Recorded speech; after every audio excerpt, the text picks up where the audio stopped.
Good morning and welcome to Crossroads. Happy New Year. Will you stand? We're going to sing together to start our morning. Winner wins their division. Buffalo has a chance. If they win to win a division, if they lose, there's a chance to power. No kids. You're the horizon, the bright, the glimmer that breaks the constant night. You are the brilliance, the dream, the evidence of things unseen. Even the darkest days are temporary. You are the everlasting light. All of the time and space could not contain you. You are the everlasting light. Sing this with me. You are the glory that stays. You never dim, you never fade. You are the power, the truth. Nothing can stop you. Nothing can stop you. Even the darkest days are temporary. You are the everlasting light. All of the time and space could not contain you. You are the everlasting light. Even the darkest days are temporary. You are the everlasting light. All of the time and space could not contain you. You are the everlasting light.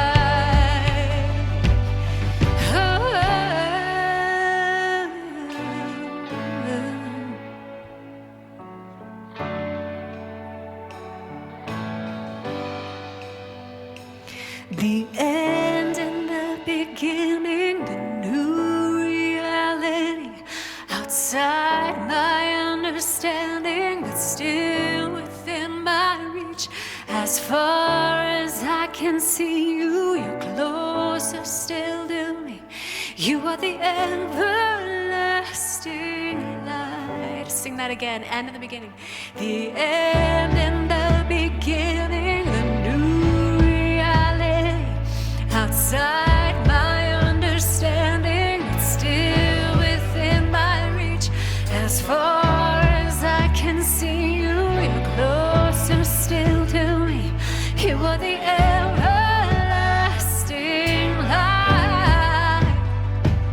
The end and the beginning, the new reality outside my understanding, but still within my reach. As far as I can see you, you're closer still to me.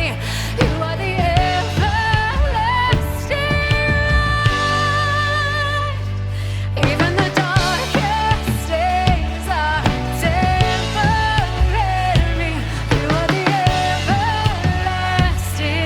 light.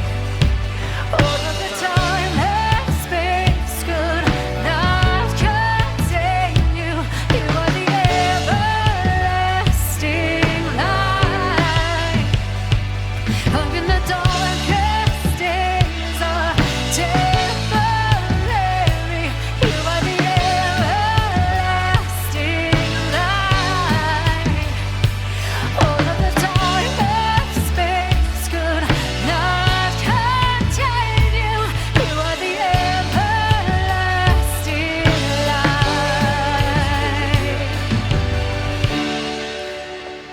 All right, all right. Wonderful song. You all may be seated. Thank you so much. Well, howdy, friends. My name is Jordan. I am one of the volunteers here at Crossroads, and we're so glad to have all of you here. We say this every week, but we want y'all to know that Crossroads is an open and affirming community of people following the peacemaking path of Jesus in our everyday lives. This peacemaking path leads us to intentionally work towards ending the 5 unacceptable truths that destroy peace on earth, which are spiritual emptiness, poverty, fear of the other, illiteracy, and modern-day slavery. We're working to replace them with spiritual vitality, financial and physical flourishing, education, and freedom. This is what we mean when we say hope is here at Crossroads Church. This morning, we're all invited to participate fully. We'll sing together, listen for wisdom, share communion, experience the divine mystery, have some fun, of course, and leave encouraged and equipped to walk the peacemaking path of Jesus. As you came in today, you should have received a program. If not, put a hand up. One of our room hosts will come by and bring you one. If you're part of the digital community, just open your phone and go to the Crossroads app, click on the weekend section, and you can get all your regular weekly resources like talk notes, giving envelopes, links, and your Connect card. The app is the best way to stay connected here at Crossroads. Everyone go ahead, take out the Connect card or click on it if you have the app. If you're a regular attender, hit the, put your name, email address, and check the regular attender box. If you're new here, well then welcome. We're so glad to have you. Please check the I'm new here box and fill out as much information as you're comfortable with. There's no pressure. Also, be sure to hang on to the Connect cards until the end of service because you might want to add some things along the way. If this is your first time connecting this morning, we have a gift for you. It's a book called The God We Never Knew. It is especially helpful if you are dissatisfied or deconstructing your way of thinking about God or related beliefs that no longer make sense to you or have caused you harm along the way. If you are new here on your way out in the auditorium, make sure that you grab a copy from one of the tables in the back, or better yet, you can come see me by the Fresh Perspectives banner in the atrium for a little meet and mingle. I would love to meet you, answer any questions you have about our church. So if you're new here, please come say hi. I've even opened myself to scrutiny today. So if you're connecting digitally for the first time, just fill out the digital Connect card and check the box. Send me a copy of The God We Never Knew, and we'll ship that to you this week. Now, one of our core values at Crossroads is giving generously. We have lots of ways to donate to the peacemaking work here at Crossroads. There's the giving envelope, texting, the website, the app. Those are all convenient and safe ways to give. If you're a guest today or in the process of exploring our church, please don't feel any pressure to give. Of course, you're more than welcome to donate, but financial giving is an opportunity for our members and regular attenders to fund the peacemaking work of our church and to live in the joy and power of generosity. Your donations are helping to rewrite those 5 unacceptable truths and create peace on earth through our programs and partnerships. Now, it is group season once again, so we want everyone to find a place to connect, whether if it's through our volunteer groups, our study groups, or any of our other group opportunities. And just so y'all know, I'll go ahead and highlight 2 of them for you. First is our Thursday conversation group. Every Thursday evening, people gather to discuss the week's sermon topic. This Thursday, the conversation group will be back starting upstairs, 6:30 in the living room. Second is the Fresh Perspectives group. Fresh Perspectives is a wonderful opportunity for you to explore big topics within the Christian faith with new eyes and rediscover a faith that you can love. This 8-week series is coming back starting Thursday, January 25th. In your programs, you'll find a current groups brochure that outlines all the many opportunities you have to connect this season. Each group listed has a corresponding code. The easiest way to sign up is to just write the corresponding code in your Connect card whenever you turn it in.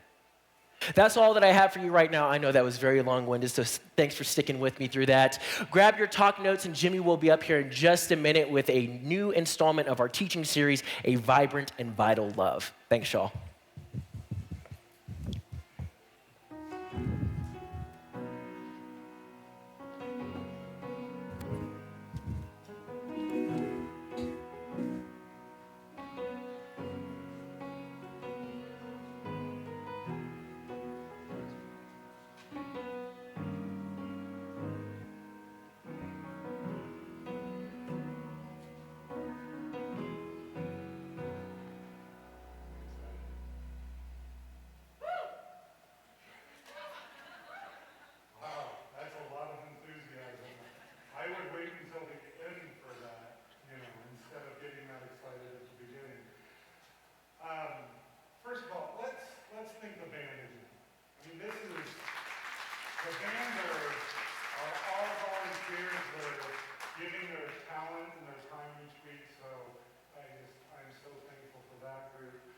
Also, the other thing I would like to do is our music director, that's up here leading the music every week, just does an outstanding job with the band.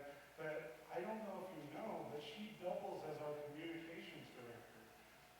So that wonderful app that you see, she's the one updating that and doing everything. So can we give Kia Rudder a round of applause? Well, good morning. My name is Jimmy. I'm the executive pastor here at Crossroads. Carol Scruggs, or as I grew up calling her, Grandma Scruggs. As I was listening to Ryan during the online-only service last week, I had to ask myself, who do I know that displayed a vibrant love without a fear of consequence? And that answer for me was Carol Scruggs. See, she was born in 1925 in the middle of the Great Depression. She lost her father at a very early age. He actually took his own life so that the life insurance would be able to feed that family in a time of struggle. Carol's first husband was a fighter pilot, and he was shot down and killed in World War II. She married again to my grandfather, but unfortunately that marriage ended in divorce early on. My parents are amazing in my opinion. My father is a warm, caring, compassionate, loving man who sacrificed for years to provide for his family. And I honestly believe, I really do think that Carol Scruggs did a great job raising him. And she did so as a single mother, working hard as a civil servant. She was able to succeed in a male-dominated field. She displayed a sharp mind, and it saw her promoted many times throughout the course of the years. She did remarry my grandfather, and actually I grew up knowing that they were married. I do have admiration for my grandfather as well, a Navy veteran and survivor of a kamikaze attack on his ship during the Korean War. But it's my grandma Scruggs that showed love to me in a way for which I can never possibly express enough gratitude. What I saw was a woman that on occasion, many occasions, she would be at the grocery store with me and she would buy groceries for a single mother that was in line there. She always said, pay it forward. Carol was a woman of faith. She was religious in some ways, but she was also discerning in her faith. She read her Bible, but wasn't so enamored with it as to take everything she read as unquestionable truth. Instead, she would look for wisdom. In all honesty, after she passed, her Bible had many pages that were torn out. And we had a revelation that she had removed an entire book from the Bible.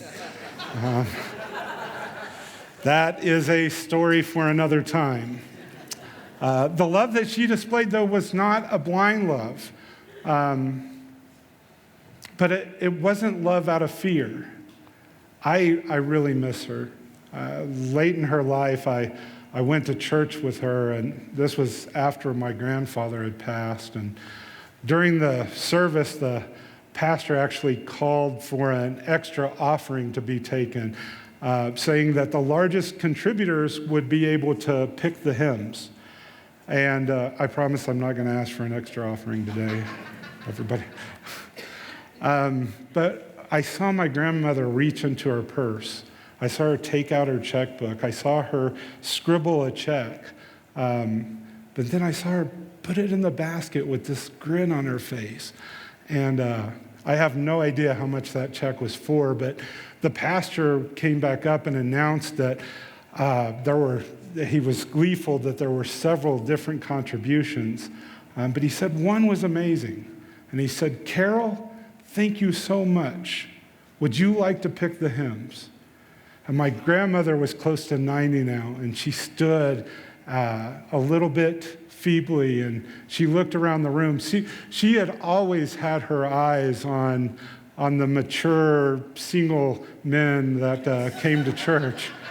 And but as she stood up, she looked around the room and she said, "I pick him and him and him." Okay, the last part was not true. But everything else about Grandma Scruggs was. I figured that after the deep and serious introductions I've given the last couple of times I would up here, I would offer a little lighter note this time. Okay? Now, I am quite aware that it is the last week of the NFL football season and that there are playoff positions on the line today, and also for your fantasy football players, football leagues, I'm sure this is the final week, so this is going to be brief, okay? But now let's get serious, okay? There are currently 182 armed conflicts in this world. 45 of those are what you would consider one-sided violence. I don't think we can gloss over this. This is the reality of dissension and a lack of productive discourse. And much of this is related to racism or nationalism or, well, it's just predominantly about fear. And you know, according to market research out of Virginia, 1 in 10 relationships, 1 in 10 serious relationships, whether it's a marriage, whether it's a non-marriage, serious relationships are ending nowadays because of political differences. This is staggering to me. The idea that these are not burgeoning relationships, these are relationships, committed relationships with time invested by both people. I assume that when you're that deep into a relationship that you have some knowledge that you don't necessarily see eye to eye with the other person before you would get that far into a relationship. To get that far into a relationship and just have it destroyed by a new conflict's really sad to me. You know, additionally, we're on a slippery slope. We're on a slippery slope that if you are a presiding president of one political party and the House of Representatives is controlled by a different political party, you are likely to be impeached. And I am not making a political statement. I'm not saying who deserves to be impeached or who doesn't. I'm just saying this is a world divided. I'm just saying that it seems like we're beginning to seek harm first. It's a world filled with dualism, right? You're either pro-choice or you're pro-life. Now, I realize that's an issue, then there is some divisiveness there, but we've reached a point where there's no effort towards communication. There's no effort to find middle ground. You're either conservative or you're progressive. And even in that situation, you might be considered within your own political party to not be conservative or progressive enough. So you're either a believer or you're an atheist, a Christian or you're other. You're patriotic or you're not. The dichotomy of ideas is so polarizing that some do not see the value in someone that is not part of their group. There's no lessons learned by the experiences of others. If you're not all in, then you're simply out. Any wavering is a sign that you're not me, you're my opposite. Now, much of this can be attributed to fear of the other, fear of change, a grasping on the status quo, hanging on to what we believe is right. This is not to say that you're wrong, but sometimes we fail to seek truth and we make prejudicial decisions without really checking the facts. Who here knows what confirmation bias is? Raise your hand. All right, that's more people than I thought. All right, good. Who gets the news on their phone? Right? Maybe it's a news feed or maybe it's social media. This is not accusatory, okay? But there can be a propensity for some to pick and choose what they consider is worth reading, right? There may even be a tendency to take at face value news, statistics that support our beliefs and to ignore everything else as fake news. That is confirmation bias. We have to understand that we are fed information on social media based on an algorithm that wants us to keep engaged in that screen for as long as possible, right? Nuance in many ways has been lost. We have become trapped in either or thinking. You've got to buy in wholesale to a belief. The idea of a middle ground, well, perhaps even considering someone a moderate, has been lost. We're at a point where seeking common ground and resolution is really at an all-time low. And without common ground, there's no movement. I'm not saying that sometimes there's not black or white or black, depending on what your point of view is. What I am saying is that before we take the time to draw a line in the sand, we've got to make sure that we've gathered all the information and we've listened to all sides. For those of you that like to fill in your talk notes, here's the first one. So what's the issue anyway? Oversimplification through either or thinking leads to fundamentalism.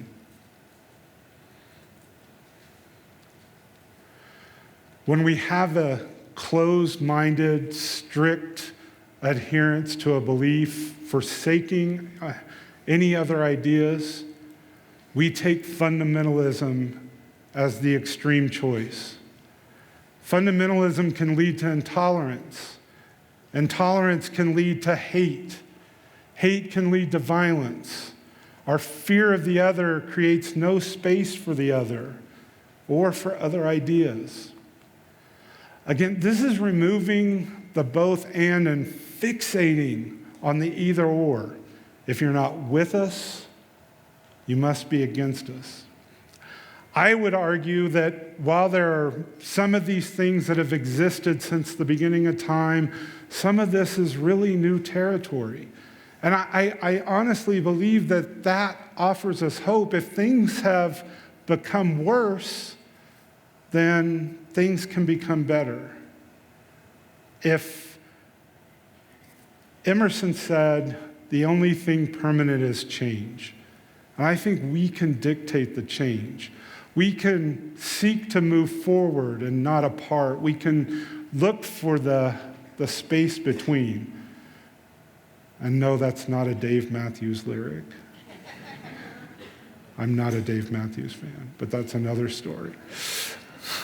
So is the space between either or is it both and? And I have to say it must be both and. And many more people more knowledgeable than me have said this through time.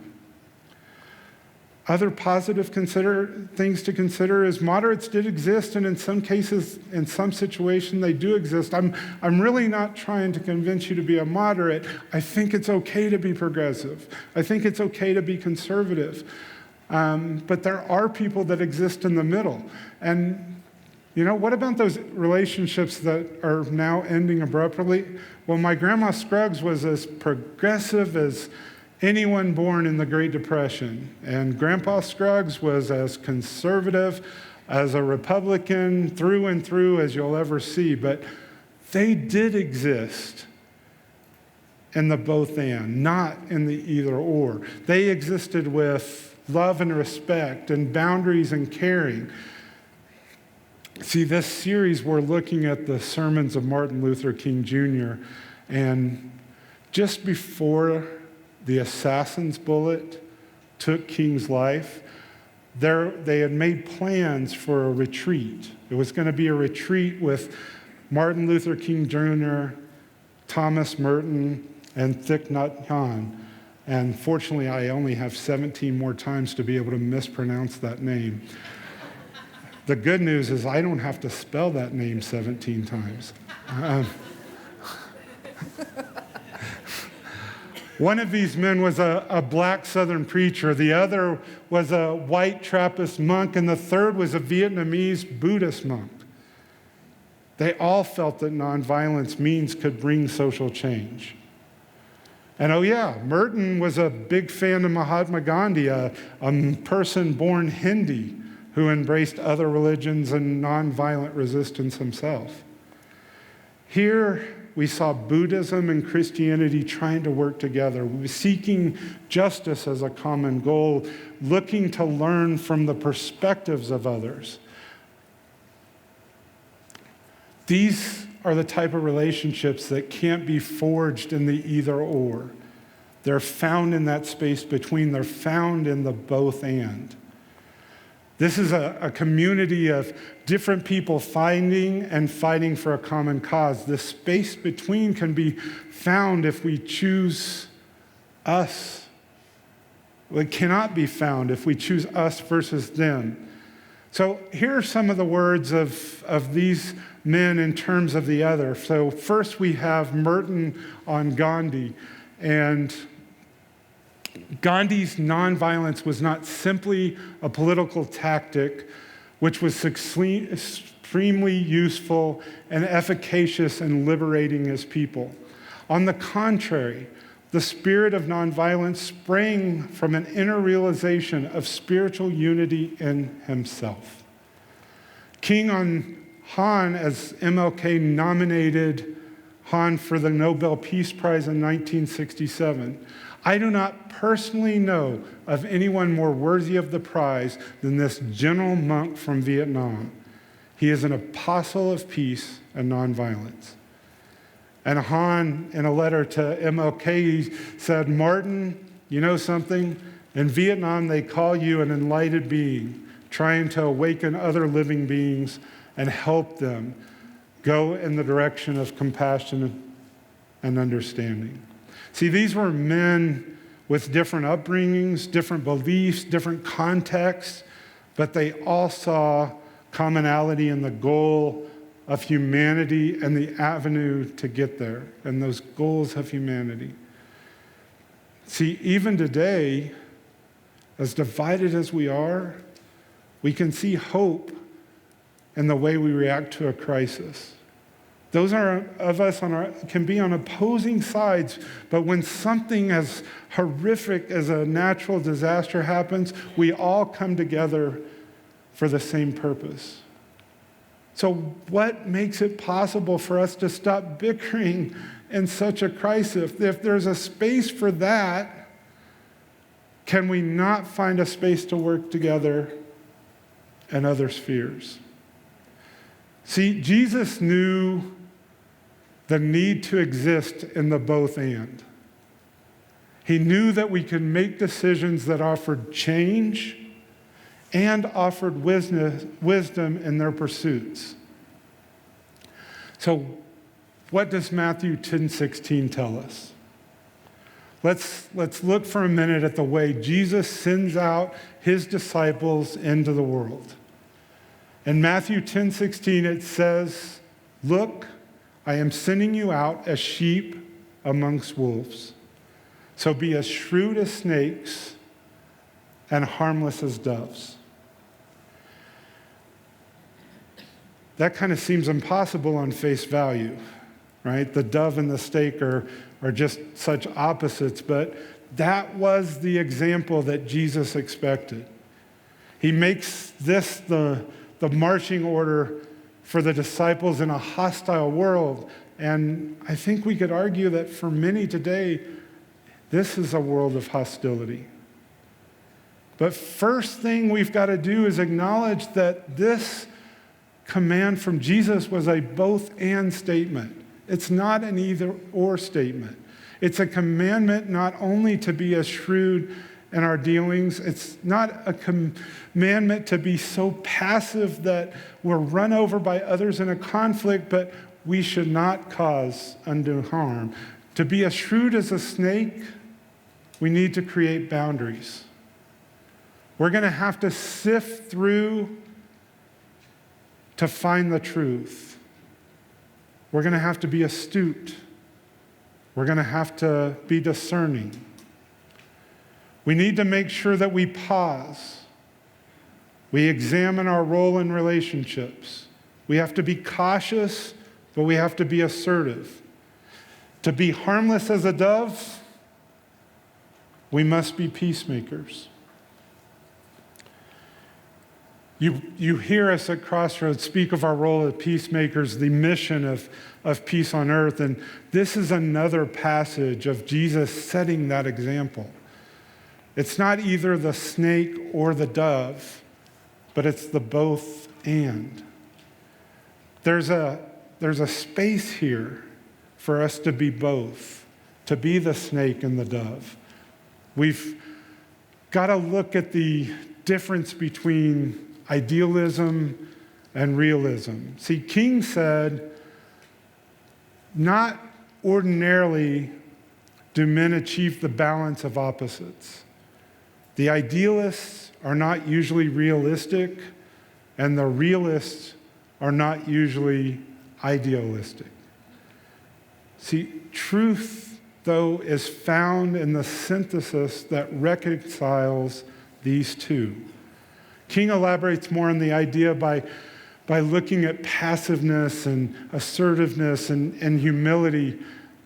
If you have the time, his entire sermon is definitely worth reading. I ask you, though, are you an idealist or are you a realist? Are you able to be both and? It's not easy. I tell you, the propensity can be that things are what they are and to not look for what could be better. They can also be that things must change, but we don't look at what is real, and this can be a detriment to evoking change. There must be a balance between kindness and honesty. We can't presume that these are things that are at odds with one another. There's got to be a balance in these in which truth ultimately prevails. The sermon that we're looking at this week from Martin Luther King Jr., so you can find it in that book, Strength to Love, is entitled A Tough Mind and a Tender Heart.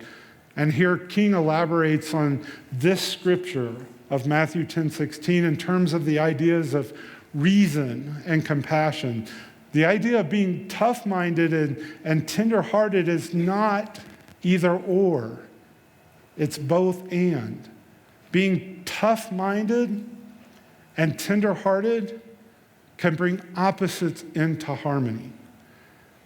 See, we got to understand that harmless doesn't mean gullible. King defines this as soft-mindedness, nor is tough-minded about being hard-minded. Allowing that confirmation bias that we talked in the beginning and how we process news. See, that in King's mind was that form of gullibility. It was a soft-minded approach. It was a hard-minded approach. It wasn't the tough-minded approach. So don't miss this. Tough-minded requires us to seek facts.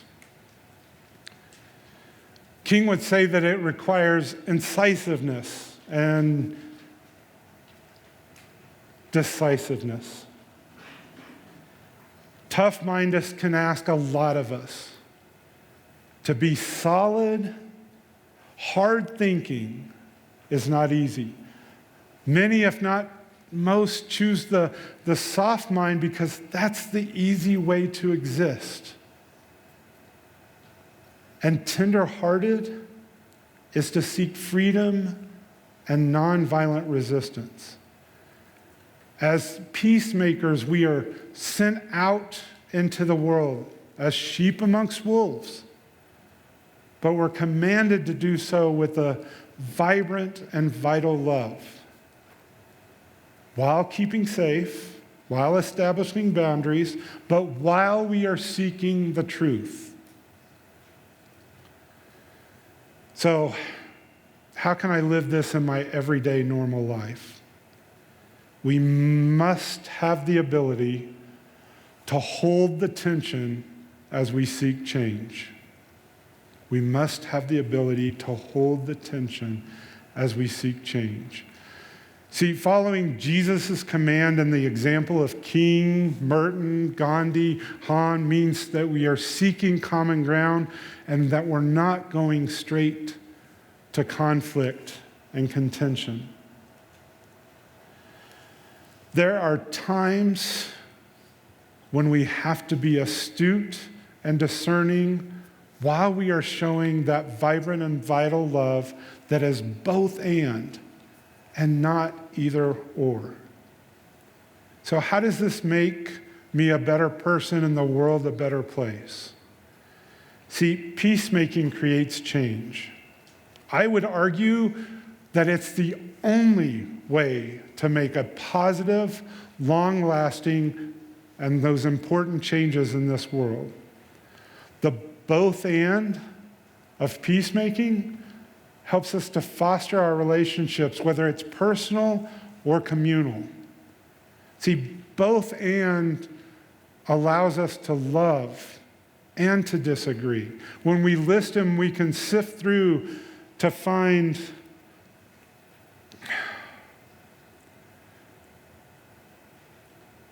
See, both and that tough mind and that tender heart allows us to overcome the fear of the other and for us to work towards justice and mercy. Let me say it again. Overcoming the fear of the other allows us to work towards justice and mercy. And this is what the world needs most. Justice and mercy through humility, through walking in somebody else's shoes, walking alongside those that are in need, checking our privilege at the door and opening up to new ideas and working towards what matters most. And this is not just about big global issues. This is our everyday life. This is how we impact our workplaces. This is how we impact our educational institutions. This is the impact that we have in our online communities. It's also about our physical communities, both local and global. But it's also about the relationships that matter most to us. The political climate has damaged more than just romantic relationships. It's torn families in half, brother and brother, uncle, aunts, cousins, families torn in half. And that cannot be our desire. Finding the both and the space between is not only about change, but it's also as our path to mending those fractured relationships. The saying is, it works if you work it, and it's worth it. And I believe that to be so, so true. Here in just a few minutes, we're going to partake in communion, and as you can see, the band has rejoined us on stage. And in this next song, the songwriter says, "My doubts and fears don't scare you." And that is love.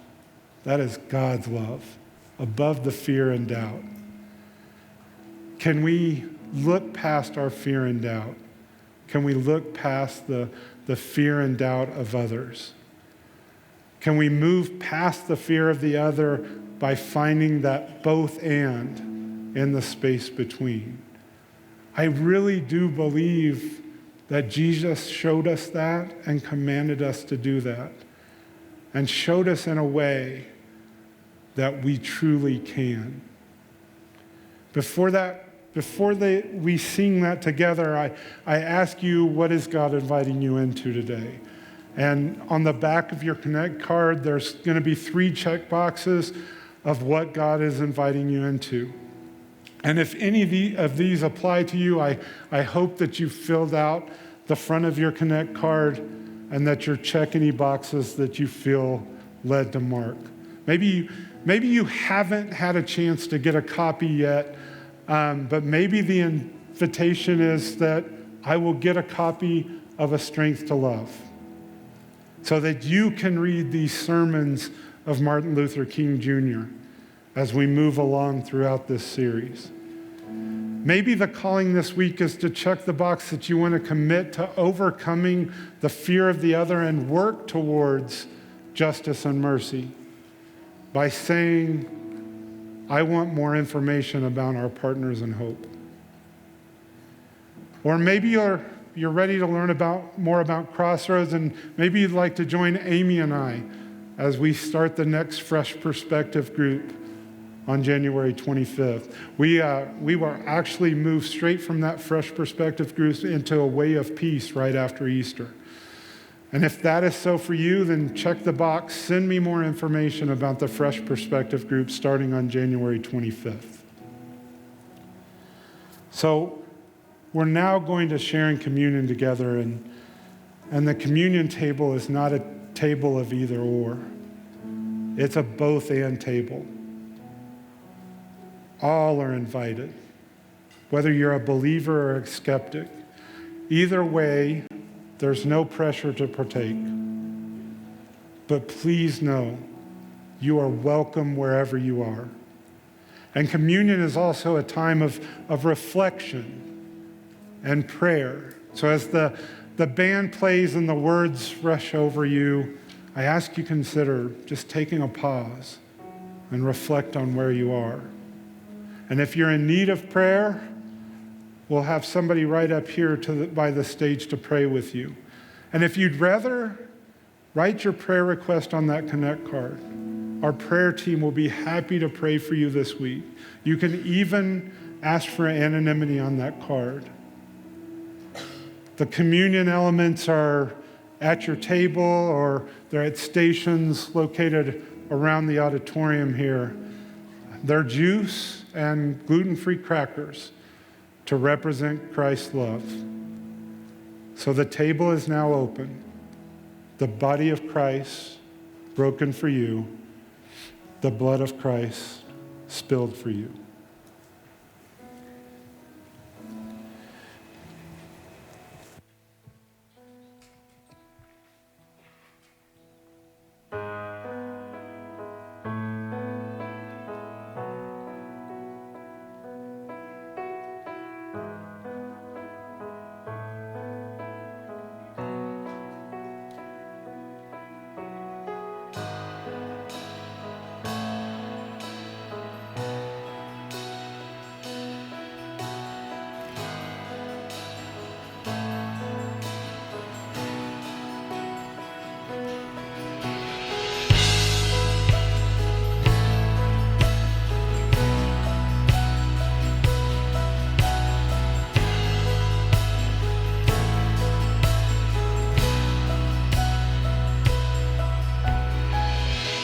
Speak to me when the silence steals my voice. You understand me. You understand me. Come to me in the valley of unknowns. You understand me. You understand me. You understand me. You understand me. So I throw all my cares before you. My doubts and fears don't scare you. You're bigger than I thought you were. You're bigger than I thought.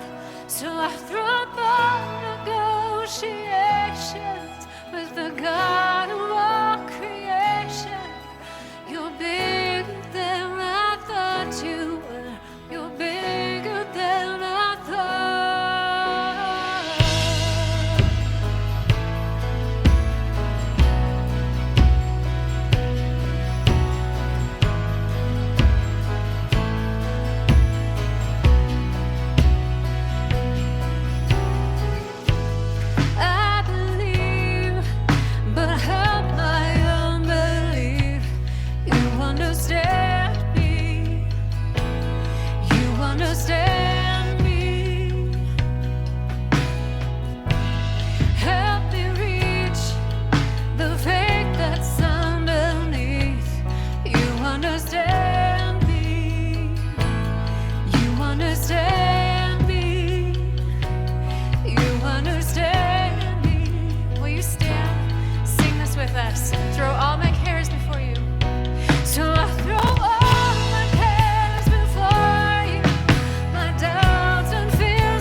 Father's hands. I will rest in the Father's hands. Leave the rest in the Father's hands. So I throw all my cares before you. My doubts and fears don't scare you. You're bigger than I thought you were. You're bigger than I thought. So I stop all negotiations with the God of all creations. You're bigger than I thought you were. You're bigger than I thought. You're bigger than I thought you were. You're bigger than I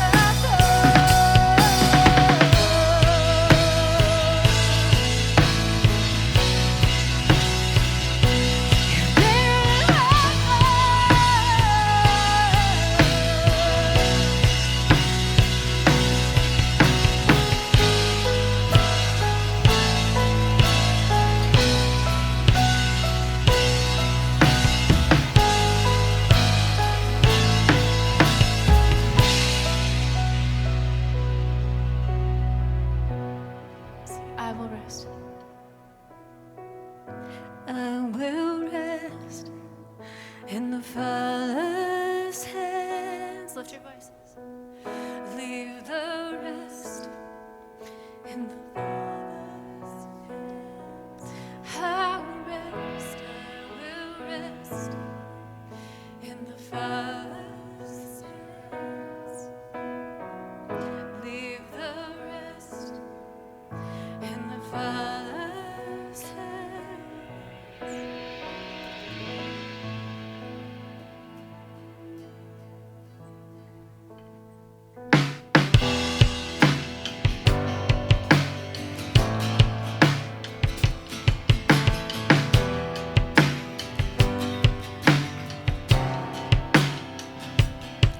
In the valley, oh God, you're near.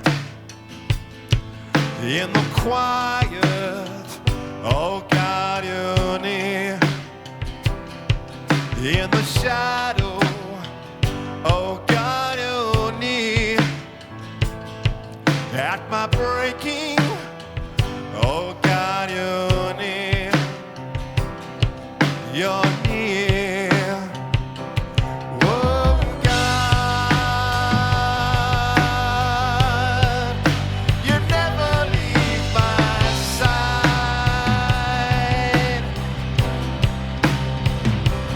Your love stands firm through all my life. In my searching, oh God, you're near. In my wandering, oh God, you're near. When I feel alone, oh God, you're near. At my lowest, oh God, you're near. You're near. Oh God, you never leave my side. Your love stands firm through all my life.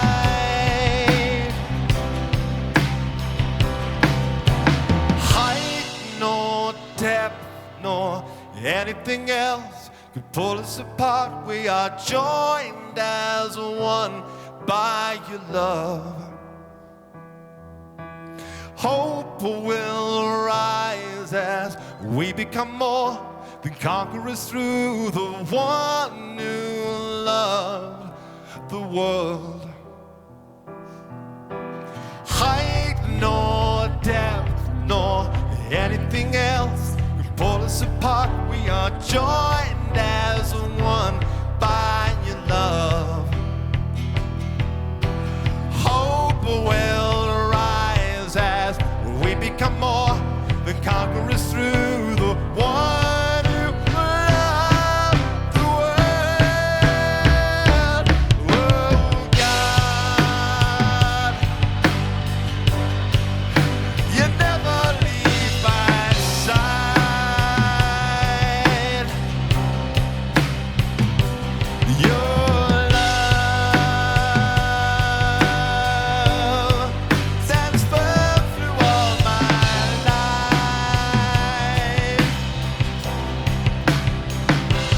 Oh God, you never leave my side. Your love stands firm through all my life.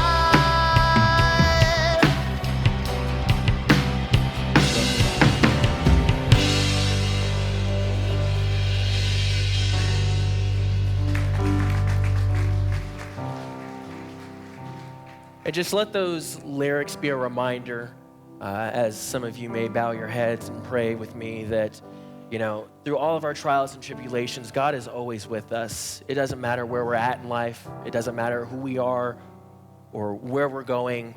God is always going to be there with us. So we say all those things in your name, Jesus. Amen. You all may be seated. So in a couple of minutes, I'm going to invite the room hosts to come forward and collect our donations and those Connect cards. So while you're getting those ready, I do want to invite my friend Michael to the stage with me real quick. For those of you who don't know Michael, he is our community and connections coordinator. Thank you for joining me. Hey, Jordan, how you doing? You did a great job, by the way, on the O2 broadcast. A lot of energy. Thank you. Melissa fed me all my lines as usual. Yeah. Of course. Well, also, I do need to say, nice jersey. Are you a Thanks, football man. fan? Just a touch. Wait, did you hear that? Did you hear? That sounded like some boos from people who didn't make the playoffs. Yeah. You know what that sounded like to me? That sounded like the sound of jealousy. Jealousy. So, if you guys didn't catch Michael and Melissa in the O2 broadcast, you can always go and rewatch it in the Crossroads app. It is available for all of you. Now, Michael, we've got something special going on with a lot of people in this room. Can you give us a little bit more information about that? We sure do, Jordan. Coming up Friday, January 19th, we've got our second annual Volunteer Appreciation Party. Because, volunteers are the engine that make everything happen around here, whether it's here on campus, out on the community, maybe even beyond that. And, odds are, if you're in the room here, look around, you're probably sitting next to somebody who gives their time and talent somehow with the church. So this evening coming up on the 19th is an opportunity for us to just say thank you to everybody who volunteered with us in 2023, whether it was one time or every week throughout the year. It's gonna be super fun. We're gonna have amazing desserts. We're gonna have entertainment, some of it professional and some of it not, but it's going to be super fun, and we really hope you'll join us. Well, that sounds super exciting, and between the two of us, only one of us is a volunteer. Well, that's true, and just in case you couldn't make it, I wanted to go ahead and bring you a dessert, so I brought you a treat to thank you for volunteering. A half-eaten muffin. Thank you so much. One of our amazing volunteers, Norm, who, by the way, prepared all the coffee and tea and lemonade and everything that we're all enjoying this morning. Yes, let's hear it for Norm. I asked him to taste test it, just for quality. Gotcha. Because I care about you, Jordan. Well, thank you. I'm glad that it's not poisoned, and I will set aside my New Year's resolution of eating healthy to enjoy this muffin. Excellent. Also, if people are ready to RSVP, how do they do that? Sure, just in the Connect card, you can check the box that says you're going to attend. And if you plan to bring any kids with you, childcare is available up through 5th grade. Just check the number of kids that will be joining you. And by the way, while you're in there in the Connect card, we do have a few opportunities to serve our volunteers that night at that party. So if you're interested in helping out with that, just write that in on your Connect card and we'll get back to you. Oh, excellent. Well, we're looking forward to it, and I'm looking forward to more muffins, so thanks, Michael. Thanks, Jordan. Mm-hmm. Go Dallas. Go Cowboys.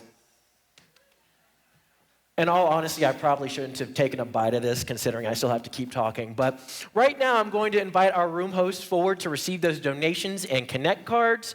Speaking of volunteers, show of hands, how many of you volunteered at one or more of our Christmas with Crossroads services?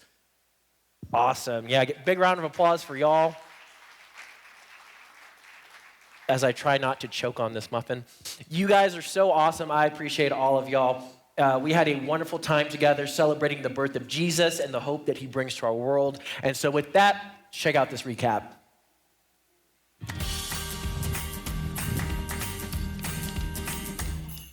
Can you hear the sound of sleigh bells ringing? Can you feel the magic in the air? The sound of choirs singing, mistletoe is a swinging. There's a special feeling everywhere. So have yourself a Merry Christmas and have yourself a Happy New Year. Have yourself a Merry Christmas. Let's make this last through the year. We're gonna spread the Christmas cheer.